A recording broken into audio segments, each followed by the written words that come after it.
কনসিস্টেন্সিটি যে আজকে 14 নম্বর দিন, ঘুম থেকে উঠলাম, ওয়েদারটা বেশ ভালো আছে, কিছুক্ষণ যোগা করতে করতে হঠাৎ দেখলাম বৃষ্টি এসে গেছে। আজ ভাই সকাল থেকে প্রচুর বৃষ্টি হচ্ছে। এই বর্ষাকালটা বাচ্চাদের ঘোরাটা খুবই প্রবলেম হয়ে যায়, আর আমার কাজটা করতেও প্রবলেম হয়। ভাই আজ মনে হচ্ছে বৃষ্টি কমবে না, তো এই নিয়েই কাজ করতে হবে। তো রেইনকোট পরে কাজ শুরু করে দিয়েছিলাম।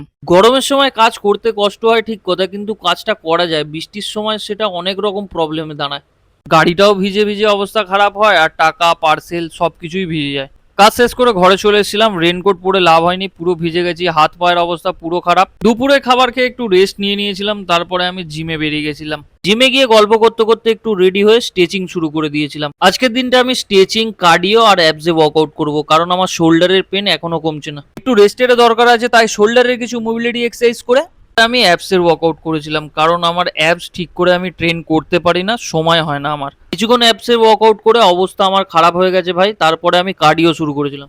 বেশ কিছুক্ষণ দৌড়ানোর পরে একটু সাইকেলিং করে নিলাম। এটা আমার অনেক দিন দিয়ে করার শখ ছিল, কিন্তু আমার ঠিক টাইম হচ্ছিল না, কারণ এক্সট্রা করে আমি তো খুব একটা কার্ডিও করি না। আজকে সব রকম ট্রাই করে নিয়েছি।